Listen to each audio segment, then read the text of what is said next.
तारुफ करा देते हैं। आलोक वत्स है, नेता बीजेपी, वो हमारे साथ जुड़ चुके हैं। सौरभ मालवीय है, राजनीतिक विश्लेषक है, वो भी हमारे साथ जुड़ चुके हैं। संजीव कौशिक है, आम आदमी पार्टी के प्रवक्ता हैं, वो भी हमारे साथ जुड़ चुके हैं। वहीं राहुल लाल है, राजनीतिक विश्लेषक है, वो भी हमारे साथ जुड़ चुके हैं।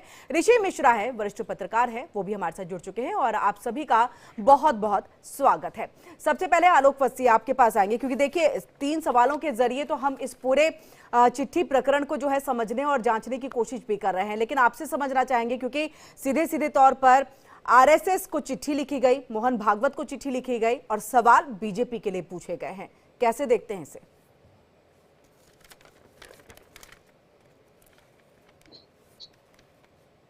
आलोक जी, आवाज पहुंच रही है? आवाज पहुंच रही है आलोक जी आप तक? चलिए, तो आलोक जी से फिलहाल हमारा संपर्क ऑडियो टेस्ट हम कराने की कोशिश करते, ठीक कराने की कोशिश करते, लेकिन उससे पहले संजीव जी आपके पास आएंगे, क्योंकि देखिए ये हम माने कि 2025 में, यानी कि देखिए नए साल की शुरुआत में ही आप लोगों ने ये पत्र वाला बम जो है वो फोड़ दिया है। तो एक तरह से ये दाव है चुनावी मैदान में जीत हासिल करने के लिए, और मोहन भागवत की जो नाराजगी है बीजेपी को लेकर के, जिस तरह से लगातार हम देखते हैं उनके बयानबाजियों को लेकर के, जो वो बयान देते हैं, जो वो बातें कहते हैं उसके जरिए, तो क्या इसको भी साधने की एक कोशिश है और बीजेपी पर आप निशाना साध रहे हैं? देखिए, संघ एक गैर राजनीतिक संस्था है, लेकिन इनके बावजूद सब कोई जानते हैं कि संघ का भारतीय जनता पार्टी के ऊपर प्रभाव क्या है। यह मातृ संस्था भारतीय जनता पार्टी की संघ है। कई बार संघ के द्वारा जो कदम उठाए गए हैं या जो कुछ बोले गए हैं, निश्चित तौर पे भारतीय जनता पार्टी को सही रास्ते पर लाने के लिए कई बार विरोधाभासी इस तरह की बातें सुनने को मिलती है और डांट डपट भी पड़ती है। उसी कड़ी में ये बात कहने का प्रयास किया गया है। पिछले कुछ दिनों में या पिछले महीने में जिस तरह की घटनाएं लगातार देखने को मिली है, निश्चित तौर पे संघ कभी लोकतंत्र को कमजोर करने का प्रयास नहीं करेगा। इसलिए संघ से ये बात सीधी पूछी गई है कि क्या आप चाहते हैं कि जिस तरह से खुलेआम पैसे बांटे जा रहे हैं कैमरे के सामने, और डंके की चोट पे ये लोग स्वीकार भी कर रहे हैं कि हाँ हम पैसे बांट रहे हैं, 1100 रुपए देते हुए दिखाई दे रहे हैं, कोई सरकारी योजना नहीं है, कहीं कोई इसके बारे में चर्चा नहीं है, और ये एक तरह से खरीदने की बात हो रही है। महिलाएं ये भी कहती हुई कैमरे के सामने दिखाई दी कि उन्होंने कहा है 1100 रुपए अभी ले, वापस यदि हम सरकार में आएंगे या इसके बाद में आएंगे, यदि आपने वोट दिया तो हम 2500 रुपए आपको वोट देंगे, नोट देंगे।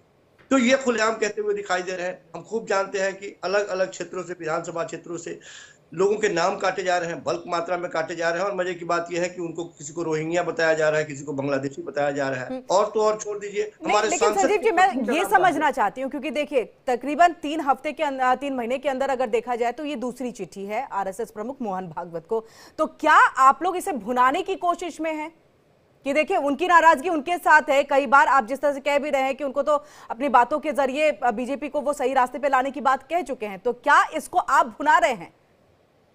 नहीं, भुनाने की बात नहीं है। मैंने कहा कि हम लोग लोकतंत्र के साथ चलने वाले लोग हैं, और जब जब लोकतंत्र पे खतरा आता है तो जिस तरह से संघ मुखर होकर के अपनी आवाज भारतीय जनता पार्टी के कानों तक पहुंचाती है, एक प्रयास है। निश्चित तौर पे ये भी हमें भी देखने को मिलेगा, देश के लोग भी जानेंगे कि संघ इस मामले में भारतीय जनता पार्टी के साथ किस तरह का रवैया अख्तियार करती है। तो संघ को चिट्ठी लिखना उसी की एक कड़ी है, इसमें कोई राजनीतिक नहीं है, कोई राजनीति नहीं है। लोगों को यह जानने का अधिकार है कि इन मुद्दों पर संघ के क्या विचार हैं। क्या सचमुच में वोट का 1.5 करोड़ से ज्यादा जो जिस पार्टी को लोग वोट देते हो, आप ये कहते हैं कि हम केवल रोहिंग्या और बांग्लादेशियों के वोट से जीतते हैं, तो दिल्ली के जनता का भी, आप वोटर का भी अपमान करते हुए दिखाई देती है भारतीय जनता पार्टी।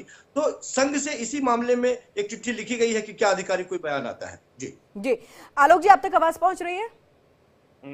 जी आलोक जी, ये जो चिट्ठी लिखी गई है, जो पत्र लिखा गया है, देखिए इसके पहले भी जो पत्र लिखा गया था उसमें भी जो है सीधे तौर पर चिट्ठी लिखते हैं आरएसएस प्रमुख मोहन भागवत को और निशाने पे बीजेपी होती है। कैसे देख रहे हैं इसे? बीजेपी कैसे इसको लेकर के चलेगी, क्योंकि चुनाव नजदीक है और ऐसे में इस तरह का आरोप का दाव लग रहा है? देखिए किरण जी, इस बार केजरीवाल जी को लग रहा है कि उनकी जमीन हिल गई है और उनको बहुत बड़ी टक्कर मिलने जा रही है, और उनके जितने वादे थे उसमें से अधिकांश अधूरे रह गए हैं। जो 1000 रुपए का वादा उन्होंने मार्च में किया था वो तो अभी तक मिला नहीं है, और 2100 रुपए आने पे देने की बात करने लगे हैं। पंजाब में अभी तक एक किस्त भी रिलीज नहीं हुआ है। तो ये सारी चीजें पानी के मामले में आपने देखा कि टैंकर माफियाओं का महाजाल फैल गया था गर्मी के दिनों में। यमुना का हाल सबसे बेहाल है। जब पानी बरसात का मौसम आया तो आईटी पे और नहीं, लेकिन आलोक जी आरोप का जवाब आरोप कैसे हो सकता है? क्योंकि देखिए, इससे पहले भी वीरेंद्र सचदेवा जी ने भी सीधे तौर पर 5 संकल्प जो है उसको जारी कर दिया है कि आपको ये संकल्प लेने चाहिए, लेकिन आरोप का जवाब आरोप ही दे रहे हैं आप भी यहाँ पर। इसी की तरह से तमाम जो बीजेपी के बड़े नेता हैं उनकी तरफ से भी आरोप के जरिए आरोप ही लग रहे हैं। इस पे तो जवाब ही नहीं दिया जा रहा है ना कि वो जो कह रहे हैं उसमें कितनी सच्चाई है भी या नहीं है। इन्होंने कहा था एमसीडी आने पे हम सारे लैंडफिल गैप कर देंगे। लैंडफिल ज्यों के त्यों खड़े हैं। पराली का मामला वैसे ही मुंह बाय खड़ा है। आलोक जी, मेरी आवाज पहुंच रही है आप तक? हाँ जी, AKU सबसे ज्यादा। नहीं, तो मेरा ये देखिए ना, आपको काउंटर क्वेश्चन है कि आरोप का जवाब आप आरोप के थ्रू कैसे दे रहे हैं? ये तो चलिए इनके ऊपर आरोप आप लगा रहे हैं, लेकिन इन्होंने जो आरोप लगाया, इन्होंने जो चिट्ठी लिखी, तमाम सवाल खड़े किए, उस सवाल का जवाब अब उनके ऊपर लगा रहे हैं आरोप के जरिए। आप इसका जवाब दीजिए ना कि कितनी सच्चाई है, कितनी नहीं है, क्या कुछ है। इसको लेकर के तो अभी तक कोई प्रतिक्रिया नहीं आई। देखिए, मोहन भागवत जी को उन्होंने चिट्ठी लिखी है, इनडायरेक्टली उन्होंने बीजेपी को टारगेट किया है, तो मोहन भागवत जी की तरफ से जवाब आएगा और इनको माकूल उत्तर भी मिलेगा। ये एक तीर से 2 निशाने लगाने की कवायद कर रहे थे, वो इनके लिए उल्टा पड़ जाएगा और भारी पड़ जाएगा। 2 निशाने कौन कौन आलोक जी? स्वाभाविक है, जिसको चिट्ठी लिखी गई है एक वो है और एक भारतीय जनता पार्टी। यानी कि आरएसएस और भारतीय जनता पार्टी को निशाने पर ले रहे हैं एक तीर के जरिए, एक पत्र के जरिए। आपके पास हम आएंगे यहाँ पर सौरभ मालवीय जी, और आपसे समझने की कोशिश, ये जो पत्राचार चल रहा है, ये पत्राचार के जरिए आपको लग रहा है कि दिल्ली के विधानसभा चुनाव में कुछ राजनीतिक समीकरण बदल पाएंगे? देखिए, आम आदमी पार्टी एक आंदोलन से उपजी हुई पार्टी है जी। यह एक विचार के लिए समाज जीवन में आके एक विश्वास और एक शुचिता को बनाए रखने के लिए समाज के अलग अलग क्षेत्रों का से आए हुए मजबूत लोगों के द्वारा एक दल का निर्माण हुआ था। और दुर्भाग्य देखिए कि स्वार्थ युक्त चीजों से ये पार्टी धीरे धीरे घिरती गई, और इसका मूल जो चरित्र था, वह जो जन सेवा का भाव था, वह समाप्त हो गया और स्वयं इनके सभी प्रमुख नेता जेल के अंदर जाते गए। इसका मतलब यह हुआ कि किन अर्थों में विचार को छोड़ते गए और स्वार्थ के आधार पर सत्ता में बने रहने का प्रयास करते गए। केजरीवाल जी को इस बात को ध्यान में रखना चाहिए कि स्वयं वो कोर्ट के निर्देशों के आधार पर आज बेल लेके बाहर है। ऐसे में नैतिक रूप से सौरभ इस बात को सौरभ जी, वो तो एक अलग विषय हो गया ना, वो तो एक अलग विषय हो गया। आपसे आपने पढ़ा वो जो पत्र लिखा गया है, वो आपने देखा कि उसमें क्या क्या सवाल? सुनिए मेरी बात किरण जी, बहुत महत्वपूर्ण बात है। बात यह है कि वह सामाजिक संगठन यानी आरएसएस एक सामाजिक और सांस्कृतिक संगठन के प्रमुख को नैतिक रूप से भूमिका निभाने के लिए अपील कर रहे हैं, पत्र लिखे हैं। यह महत्वपूर्ण बात है। तो यह अधिकार उस व्यक्ति को होता है जो स्वयं जिसके जिंदगी में नैतिकता दिखे, और खास करके राजनीतिक जीवन में। और दुर्भाग्य यह है कि केजरीवाल जी इस नैतिकता को खो चुके हैं। उसके बाद वो अपील कर रहे हैं और इच्छा जाहिर कर रहे हैं कि अरे भाजपा को तुम पत्र लिखो, आपको लिखना है तो आप भाजपा के राष्ट्रीय अध्यक्ष को पत्र लिखिए, आप भाजपा के महामंत्री से बात करिए, आप भाजपा के संगठन मंत्री से बात करिए। आप संघ से बात करने के लिए आपको संघानुकूल होना पड़ेगा। आपको संघ से बात करने के लिए संघ जैसा आपका साफ चरित्र चेहरा दिखना चाहिए। और आज राहुल जी आपके पास जी, सौरभ जी अपनी बात को कंप्लीट करिए, राहुल जी के पास चलूंगी। तो मुझे ऐसा लगता है कि केजरीवाल जी कोसों पीछे छोड़ दिए हैं अपनी राजनीतिक सूचिता को, सामाजिक सूचिता को। आज स्वयं बेल पर हैं, स्वयं आरोपों से घिरे हुए। राहुल जी कैसे देख रहे हैं इस पत्राचार को? ये जो चिट्ठी लिखी जा रही है, सवाल पूछे जा रहे हैं, कैसे आप इसको देख रहे हैं? क्योंकि देखिए, सीधे तौर पर सौरभ जी ये कह रहे हैं कि आपने आरएसएस प्रमुख को क्यों चिट्ठी लिख दी? आपको लिखना था, सवाल पूछना था, आप डायरेक्ट बीजेपी को चिट्ठी लिखते, वहां सवाल पूछते, क्योंकि आपने पूछा वही सवाल है जो बीजेपी से कनेक्टेड है। ऐसे में आप इसको कैसे देख रहे हैं? किरण जी, हमें लग रहा है कि जो सवाल पूछे गए हैं, अरविंद केजरीवाल जी की तरफ से, वो बड़े गंभीर किस्म के सवाल है। उनको केवल ये कह देना कि नहीं आप सवाल भारतीय जनता पार्टी से ही पूछ सकते हैं। नहीं, भारतीय जनता पार्टी से तो लगातार देश का विपक्ष सवाल पूछ ही रहा है किरण जी। हम लोगों ने देखा कि बीजेपी से लोग सवाल पूछते रह गए। माननीय प्रधानमंत्री जी ने कहा कि भ्रष्टाचार के विरुद्ध 0 टॉलरेंस होगा, और उनके बयान के 48 घंटे के भीतर अजित पवार जो है कि महाराष्ट्र के उप मुख्यमंत्री बन जाते हैं और उनके खजाना मंत्री भी दे दिया जाता है। अभी महाराष्ट्र के चुनाव में देखा हम लोगों ने कि वहां पे कैमरे पे कैसे भारतीय जनता पार्टी के बड़े और वरिष्ठ नेता जो है कि वो संदिग्ध गतिविधि, पूरे मामला संदिग्ध दिख रहा था, पूरे दुनिया ने देखा। उस पूरे प्रकरण को भारतीय जनता पार्टी ने कोई जवाब नहीं दिया। चुनाव आयोग कुछ काम नहीं कर सकी, महाराष्ट्र में नई सरकार बन सकी, वो कोई जवाब ना दे सकी। किरण जी, दिल्ली में जो घटनाक्रम चल रहा है और जो तमाम लोग उस घटनाक्रम का बचाव कर रहे हैं प्रवेश वर्मा के संदर्भ में, वो बड़ा ही दुखद किस्म का घटनाक्रम है। नगद लेके एक भारतीय जनता पार्टी जो ये चीज कहती है कि भाई हम कैशलेस इकोनॉमी की तरफ जाएंगे, डिजिटल ट्रांजैक्शंस करेंगे, अगर किसी को समाज सेवा करना है तो करे ना, बैंक अकाउंट में डालिए आप पैसे, विधिवत देश के जो नियम है, कानून है, उसका पालन कीजिए। लेकिन 1100 रुपए। ठीक है, नहीं राहुल जी, मैं थोड़ा सा ये चीज समझना चाहूंगी। आप जो बात यहाँ पर सौरभ जी भी कह रहे हैं कि अगर आप डायरेक्टली बीजेपी से ये सवाल पूछ लेते तो ऐसा लग रहा था कि जवाब नहीं मिल पाएगा वहां से, और मोहन भागवत जो अभी कुछ दिनों से जो है थोड़े से कहीं ना कहीं इस तरह के उनकी तरफ से जो बातें हैं वो सामने आई है, मन से उन्होंने कई ऐसी बातें कही हैं जिसका ये अंदेशा, ये अंदाजा लगाया जा रहा है कि बीजेपी से उनकी नाराजगी है। तो क्या इसका बेनिफिट उठाने की बात है यहाँ पर, और इसलिए आरएसएस प्रमुख मोहन भागवत को चिट्ठी लिखी गई, वो भी एक नहीं 2 बार? किरण जी देखिए, ये नहीं है। देखिए, जब किसी घर में बच्चा काफी बिगड़ैल हो जाता है तो लोग संपर्क किससे करते हैं? लोगों को आखिरी उम्मीद होती है कि शायद भारतीय जनता पार्टी का मातृ संगठन के रूप में आरएसएस अपने आप को कहते हैं। बीजेपी के लोग खुद ही कहते हैं कि मातृ संगठन हमारा आरएसएस है, आरएसएस मातृ संगठन है। तो वैसे स्थिति में अगर बिगड़ैल बच्चे की शिकायत उसके माता पिता से की जा रही है तो ये तो हमें लग रहा है कि भारतीय सनातन परंपरा का ही अनुपालन हो रहा है कि ठीक है, बच्चे की तरफ से रिस्पांस नहीं आ रहा है तो उसके गार्जियन से भी संपर्क कर लिया जाए, क्योंकि लोकतंत्र। ठीक है ऋषि जी, मुझे लग रहा है आप जो हैं राहुल जी की बात से सहमत नहीं दिख रहे हैं, आप अभी मुस्कुरा भी रहते। क्या आपको भी यही बात लग रही है कि एक तीर से 2 निशाने साधने की कोशिश हो रही है, या फिर मोहन भागवत से अगर संपर्क साधा जाता है, चिट्ठी लिखी जाती है, क्योंकि कई चीजों में हमने देखा है कि संघ प्रमुख जो है वो खुल करके जो है अपनी बातों को रखते हैं, देश के लिए वो बातें रखते हैं, ऐसे में अगर उनको चिट्ठी लिखी जाती है तो ऐतराज, आपत्ति किस बात की? आपत्ति तो क्या आम आदमी पार्टी ने इससे पहले संघ से किसी विषय पे राय मशवरा की है क्या? देखिए, पूरा खेल नैरेटिव का है। राहुल लाल जी के बात से मैं सहमत हूं, मैं इसलिए नहीं मुस्कुरा रहा था कि राहुल लाल जी एक पक्ष की बात कर रहे थे।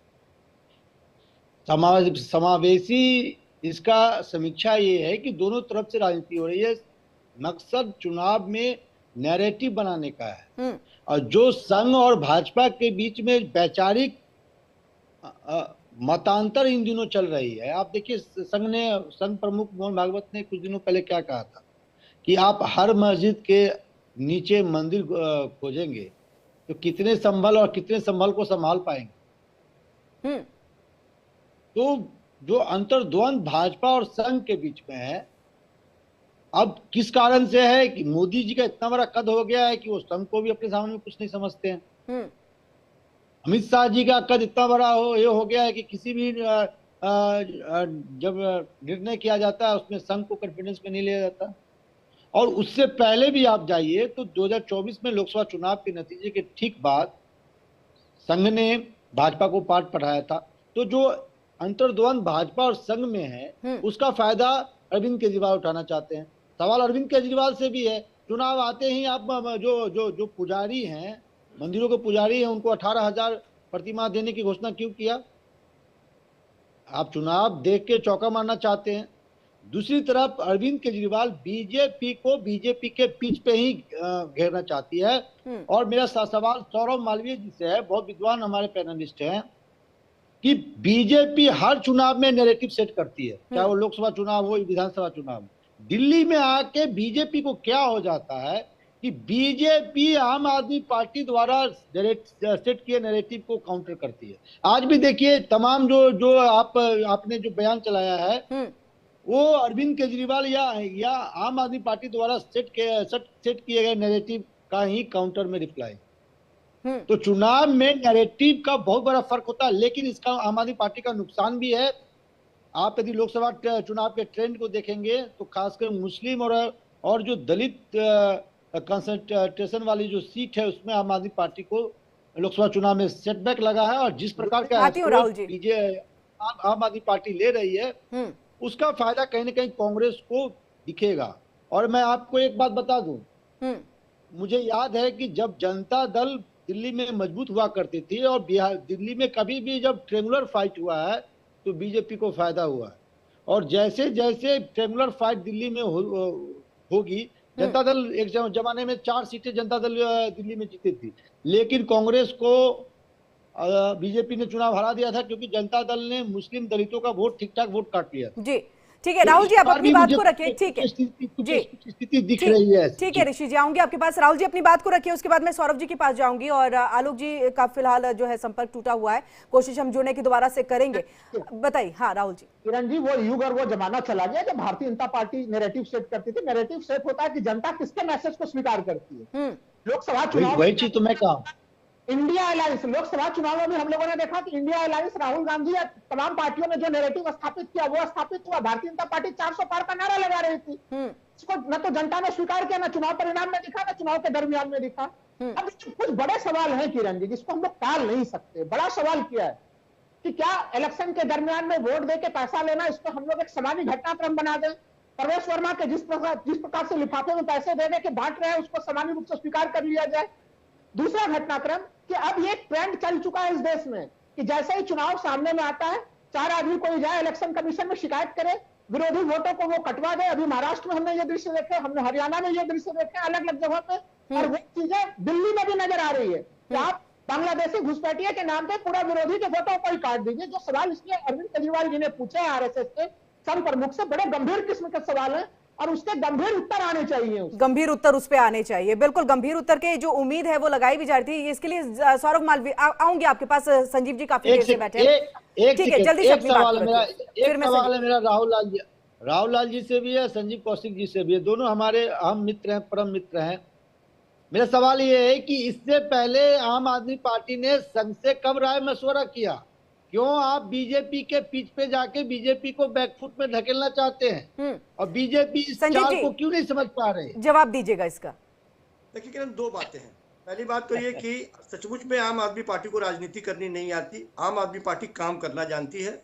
यहाँ पे यही सवाल उठाया गया कि हमारे पास मुद्दों की कमी है, इस वजह से हम राजनीति कर रहे हैं। तो जो लोग हमारे नेता को कह रहे हैं कि जेल पे और बेल पे, तो जिनके आराध्य तड़ीपार रहे हों वो हमें नसीहत ना दे तो ज्यादा बेहतर, सबसे पहली बात। दूसरी बात, यदि काम की बात की जाए तो दिल्ली के इलेक्शन में हर बार भारतीय जनता पार्टी पूरे हिंदुस्तान में पताका फहरा के आती है, और यहाँ चारों खाने इसलिए चित हो जाती है क्योंकि यहाँ वो राजनीति करना भारतीय जनता पार्टी शुरू करती है। वो सरोकारी मुद्दों की बात आज तक समझ नहीं पाई है। 26 साल हो गए हैं भारतीय जनता पार्टी को बाहर से दिल्ली की तरफ झांकते हुए, फिर भी दिल्ली की जनता, पिछले इलेक्शन में देश के गृह मंत्री ने दरवाजे दरवाजे तक एमसीडी जैसे इलेक्शन में पर्चे बांटे थे, फिर भी दिल्ली की जनता ने बाहर का रास्ता दिखा दिया। जानती है क्यों?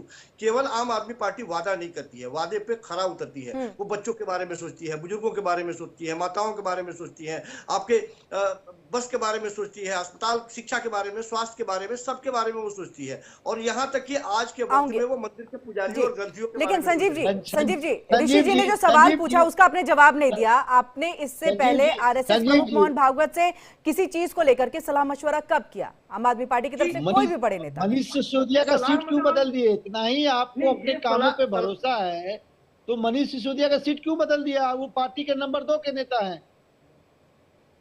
देखिए, यदि सीट बदल देने का मतलब ये है कि आप एक तरह से सीट छोड़ रहे हैं और कहीं और जाके पनाह मांग रहे हैं, तो उस तरह से देश के प्रधानमंत्री फिर चले आए गुजरात से, चले आए बनारस में, तो उनके लिए किन शब्दों का इस्तेमाल करें हम?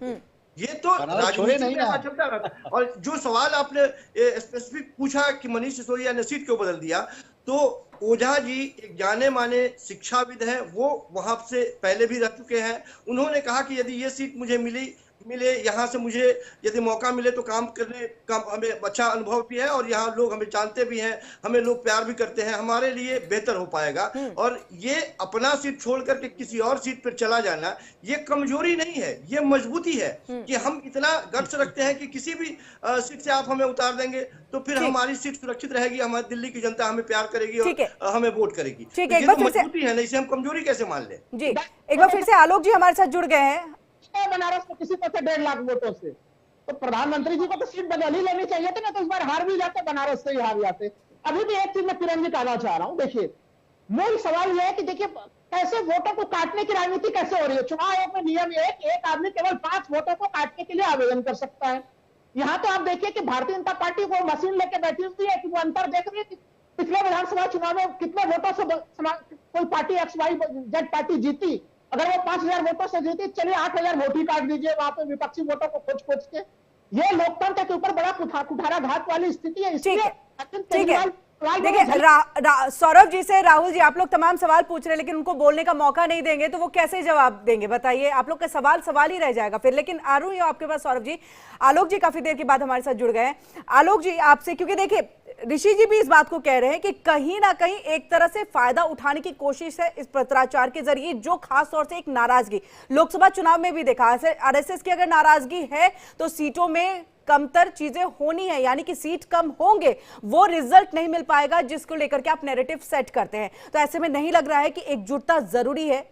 आरएसएस को नाराज करके क्या फायदा है? क्योंकि कई बार ऐसे बयान आए हैं आरएसएस प्रमुख मोहन भागवत के जो सीधे तौर पर बीजेपी के अगेंस्ट में जाती हैं बातें, और इस बात को हर कोई ये कर रहा है। कैसे देखेंगे सर? देखिए किरण जी, आरएसएस हमारी एक तरीके से पेरेंट बॉडी है और वहां से सीख लेकर हम राष्ट्रभक्ति के प्रेरणा से ओतप्रोत होकर देश को आगे बढ़ाने की कवायद करते हैं और उनकी बात समय समय पर हमारे लिए एक सीख का काम करती है। नहीं, लेकिन कहाँ मान रहे हैं आलोक जी, बताइए ना। उन्होंने तो कहा है कि हर मस्जिद के नीचे अगर मंदिर खोजिएगा तो ये सही नहीं है, लेकिन आप मान तो रहे नहीं है। आप ये नहीं ढूंढेंगे, मोहन भागवत जी ने कह दिया आप नहीं ढूंढेंगे। पूछ लीजिए इनसे। एक मिनट, अब वो कवायद उस तरीके की नहीं हो रही है जो एएसआई के द्वारा एक केस चल रहा था, एएसआई के संरक्षण में जो था और जहां लोगों ने उनको जाने से रोका, वहीं पर ये चल रही है। वहां पर कुछ घरों में मंदिरें निकल रही हैं, तो स्वाभाविक है बहुत लोग वहां से अपना अपना पलायन कर गए और उन घरों में देवी देवता थे तो वो बाहर निकल के आ रहे हैं।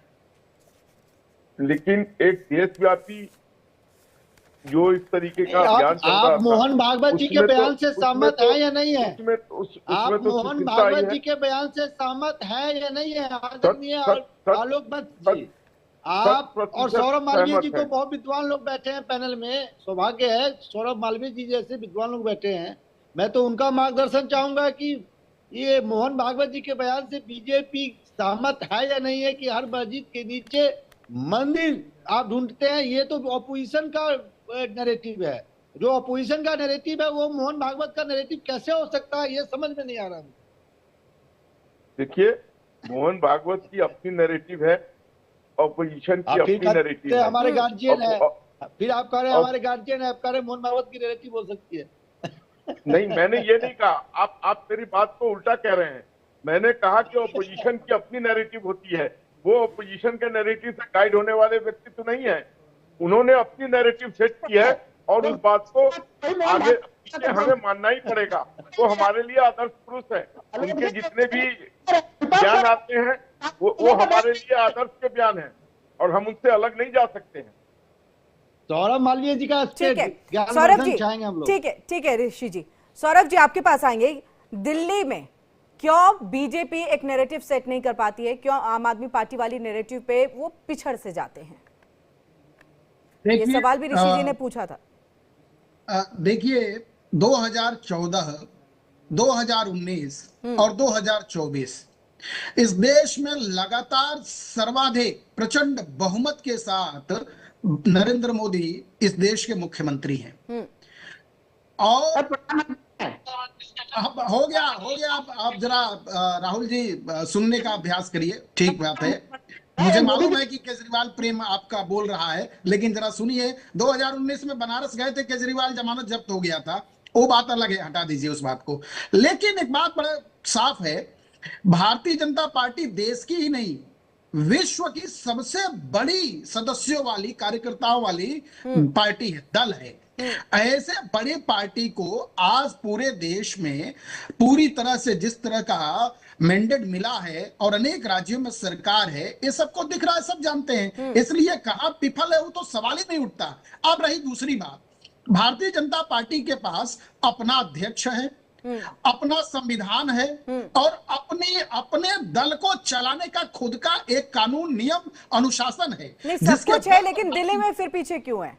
बता रहा हूं जी, बता रहा हूं, उसी बात पर आ रहा हूं। तो भारतीय जनता पार्टी अपने, आप ये बताइए, राहुल गांधी इंडिया अलायंस के इनके सक्रिय नेता है, प्रधानमंत्री के ख्वाब भी देख रहे थे।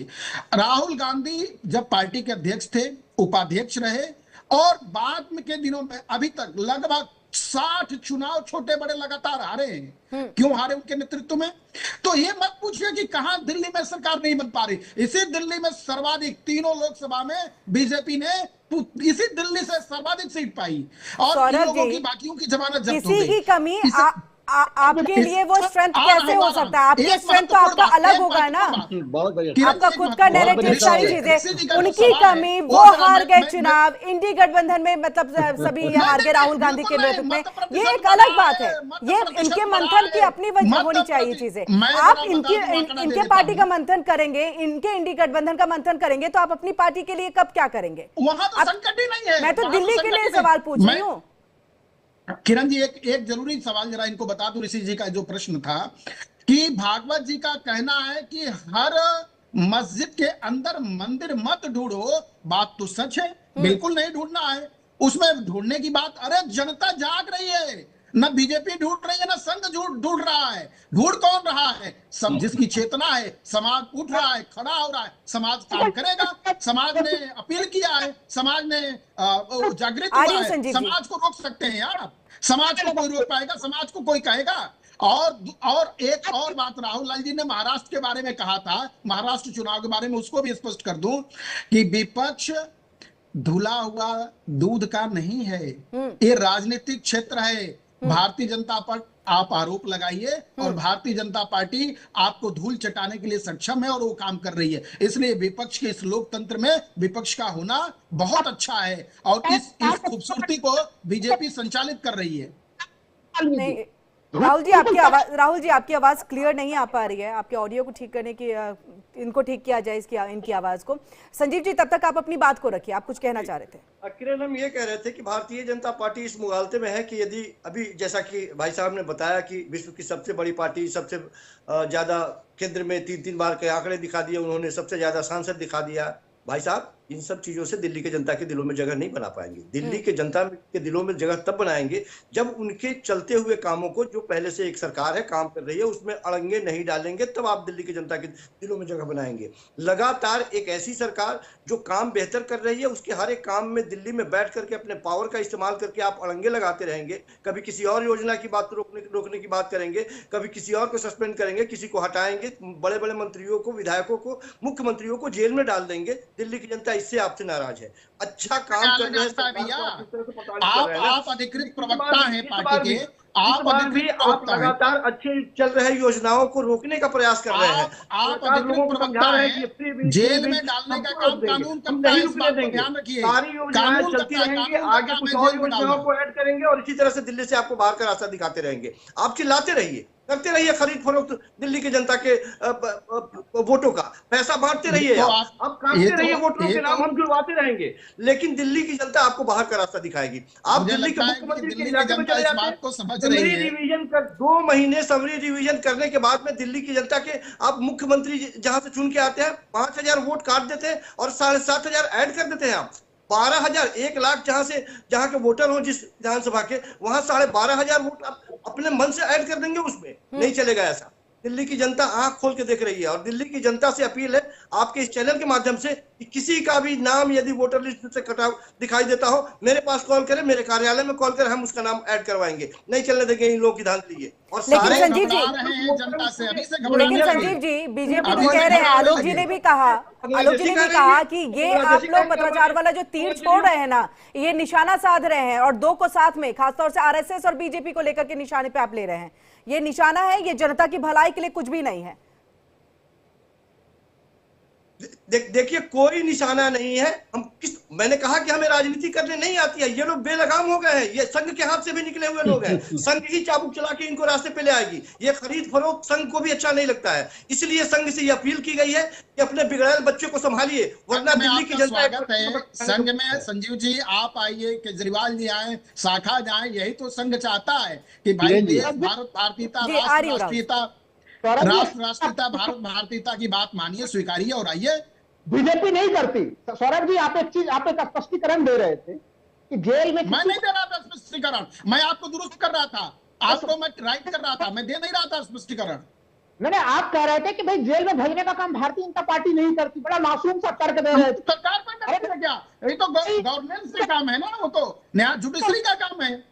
अरे जुडिशरी कैसे काम कर रहे हैं और जुडिशरी को कितनी स्वतंत्रता देके रखी, वो तो हम लोगों ने देख लिया पहले कि विदेश के 4 सुप्रीम कोर्ट के 4 जजेस को बाहर आके निकलना पड़ा और कहना पड़ा कि दबाव है हमारे ऊपर। और दूसरी चीज ईडी, सीबीआई, इनकम टैक्स, सबके आंकड़े निकाल के देख लीजिए कि वो सत्तारूढ़ पार्टी की तरफ जो लोग शामिल हो जाते हैं वहां पर उनका रवैया क्या होता है। अरविंद केजरीवाल जी ने पहले भी राष्ट्रीय स्वयंसेवक संघ से 5 महीना पहले भी सवाल पूछा था कि दूसरे लोग के जिनके ऊपर बीजेपी आरोप लगाती थी भ्रष्टाचार से, ठीक नहीं है, मैं सुन नहीं पा रहा हूं। हाँ, इनकी ऑडियो में कुछ इश्यूज आ रहे हैं। ये सीधे तौर पे कह रहे हैं कि देखिए ये इशू को लेकर के, यानी कि ईडी ये सब स्वायत्त संस्था है लेकिन अकेले में काम नहीं कर पा रही है, इस पे पार्टी का एक प्रभाव है, इस पे सरकार का, केंद्र सरकार का प्रभाव है और इस वजह से वो लोगों को अंदर डाल रहे हैं। ये तमाम आरोप जो है उसको लेकर के आरएसएस को चिट्ठी लिखी गई थी। ये तो विपक्ष का काम है, विपक्ष को करना चाहिए, अच्छा काम कर रहे हैं, इनको आरोप लगाना चाहिए, इनको ये थोड़ा नहीं करना चाहिए कि बहुत अच्छा मोदी सरकार काम कर रही है। ये क्यों कहेंगे कि जुडिशरी अपना काम कर रही है? तो आरोप सही बता रहे हैं क्या सौरभ जी? नहीं, इनका काम है भाई झूठ बोलना, विपक्ष का काम है। विपक्ष अपना बहुत सुंदर तरीके से विपक्ष झूठ बोलने का, निराधार आरोप लगाने का, झूठ के मशीन होने का, अभिनय करना, नाटक करना, ये खूबसूरत तरीका है और वो काम कर रहे हैं, उसमें कोई दिक्कत नहीं है। ठीक है, आलोक जी आप अपनी बात रखिए, आप कुछ कहना चाह रहे थे। ये जो संजीव जी कह रहे थे कि इन्होंने 12,000 नाम कटवा दिए और इतने नाम जुड़वा दिए, तो मैं इनको बताना चाहता हूं कि ये किसी के बस में नहीं है कि किसी का नाम कटवा दे अपने मन से। उसकी एक प्रक्रिया है, उसमें बीएलओ भी साथ में रहते हैं और पार्टी के एजेंट भी साथ में रहते हैं। ऐसा नहीं है कि आर्बिट्रेरली कि कोई लिख के दे दे और वो नाम कट जाए। तो कोई भी किसी का नाम कटवा सकता है कहीं से भी, गलत चीजें ना बोले। एक प्रक्रिया होती है, फॉर्म भरा जाता है, उसकी तहकीकात होती है, उसमें बीएलओ को भी शामिल किया जाता है, पार्टी के एजेंट को भी शामिल किया जाता है और तब उसकी कार्रवाई होती है। लेकिन ये तो ऐसे कह रहे हैं कि जैसे बीजेपी के हाथ में 15,000 नाम कटवा दिया और 5,000 जुड़वा दिया।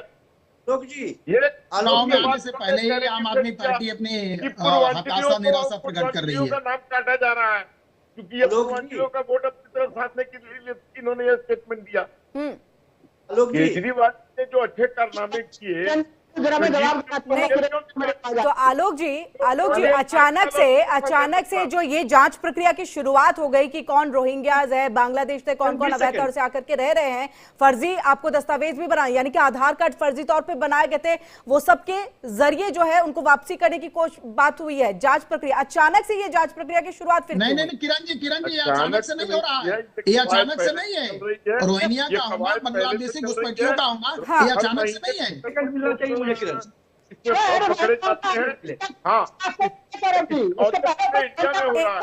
दिल्ली में नहीं हो रहा, एक एक करके अपनी बात को जी, और इनको देर सवेर सबको बाहर भेजना ही पड़ेगा और इसमें इनका साथ चाहिए हमें। ये और ममता दीदी दोनों मिलके उनको अपना वोटर बना लिए हैं और उसी के दम पर ये बेतरनी पार करना चाह रहे हैं। ये हम नहीं होने देंगे किसी भी कीमत पर। और राहुल गांधी भी रोहिंग्या के और बांग्लादेशियों के सपोर्टर बन के खड़े हो गए हैं कि इन लोगों को आदत है बिरयानी खाने का बहुत वर्षों से, टोपी पहन के। ठीक है संजीव जी, आप ठीक है, मैं सिर्फ ये कह रहा हूं कि इलेक्शन कमीशन के कुछ रूल्स रेगुलेशंस होते हैं, उसके बारे में मैं बात कर रहा हूं। 20 अगस्त से लेकर के 20 अक्टूबर तक समरी रिवीजन 2 महीने तक लगातार चला। उसमें बीएलओ स्तर के लोग होते हैं, ऑफिसर होते हैं, वो जाते हैं, जांच करते हैं, जिस भी कंप्लेन के आधार पर नाम जुड़ना हो या नाम कटना हो। लेकिन 20 अक्टूबर के बाद 29 अक्टूबर को जब फाइनल तैयार कर दी गई वोटर लिस्ट, उसके बाद की बात मैं कर रहा हूं कि 5000 वोट उसके बाद में काटे गए और 7500 उसके बाद में अर्जी दी गई। और जिसको अब काटने के लिए हमारे पूर्व मुख्यमंत्री ने और राष्ट्रीय कन्वीनर ने जाकर के इलेक्शन कमीशन से जब शिकायत अर्जी दाखिल की, तो उसके बाद में अब ये बीएलओ स्तर के लोग नहीं जाएंगे, अब जॉर्मन स्तर के लोग जाएंगे और आरओ ऑफिसर जाएंगे, वो जाकर के जांच करेंगे एक एक घर की, उसके बाद में कटेंगे। ये प्रक्रिया तब थमी है। ये लोग जोर लगवाने से भारतीय जनता पार्टी का अपना लेटर है, 30 लोग हैं कि लेटर है नाम कटवाने के लिए उन्होंने अर्जियां दी है। और छोड़ दीजिए, पत्नी का नाम इन लोगों ने काटने के लिए अर्जियां लगा दी। 24 दिसंबर और 26 दिसंबर 2 दिन लगातार अर्जियां संजय सिंह जी के पत्नी के नाम को काटने के लिए लगा दिए लोग। तो ये जानबूझ करके इस तरह का काम कर रहे हैं, लेकिन ये नहीं चलने देंगे हम। पैनी निगाहें हैं, एकदम पैनी निगाहें हैं। ठीक है आलोक, सौरभ जी मैं आ रही हूँ। सौरभ जी, आप जो कह रहे हैं कि अचानक से ये प्रक्रिया जो है वो उसकी शुरुआत नहीं हुई, तकरीबन कितने टाइम से वो लोग रह रहे होंगे? क्योंकि देखिए हाल फिलहाल जो मेरे पास अभी रिपोर्ट है कि 15 दिन के अंदर अंदर 12 बांग्लादेशियों को जो है वो गिरफ्तार किया गया। उनके घर घर जाके जो वेरिफिकेशंस वगैरह जो है वो हुए हैं, यानी वो रह तो पहले से रहे होंगे। फिर किस बेस पे उन्होंने अपना आधार कार्ड बनवा लिया? कैसे वो फर्जी आधार कार्ड उन्होंने बनवाया? क्या ये सब में लूपहोल्स नहीं है? यह प्रश्न तो दिल्ली सरकार से करनी चाहिए। यह प्रश्न, इसकी गंभीर चिंता भाई घुसपैठ रोग कमाल है। बात तो सुनिए, हिंदुस्तान में सब सवाल करना चाहिए दिल्ली सरकार से। सुनिए राहुल जी, बीच में मत बोलिए, बीच में मत बोलिए। पार करके वो चले आए दिल्ली में, किरण जी, यह भारतीय जनता पार्टी का व्यवस्था भी दे दिया आम आदमी पार्टी को। दिल्ली की सुरक्षा तो कर नहीं पा रहे हैं। सुन लीजिए संजीव जी, सुनिए तो मत, यही बाकी रह गया बोलने के लिए और सुनने के लिए। बोलने से पहले सुन लीजिए, वोट के लिए पूरे देश को गिरवी मत रखिए, देश की सुरक्षा को खतरे में मत ले जाइए, अपने सत्ता के लालच में इतने अंधभक्त मत हो जाइए कि देश को खतरे में डाल दीजिए। देश की सुरक्षा को, देश के खतरे को, देश की सुरक्षा को और देश को गिरवी मत रखने की कोशिश करिए अपने सत्ता के अंधी भक्ति में। देश रहेगा तभी दल रहेगा, देश रहेगा तभी आप रहेंगे। देश को मत फिर से मत लेके जाइए। देखिए, भारतीय जनता पार्टी का यह स्पष्ट मत है और देश की रक्षा सुरक्षा करना यह केंद्र सरकार की जिम्मेदारी है। ऐसे में अचानक से नहीं हुआ है और अचानक से नहीं हो रहा।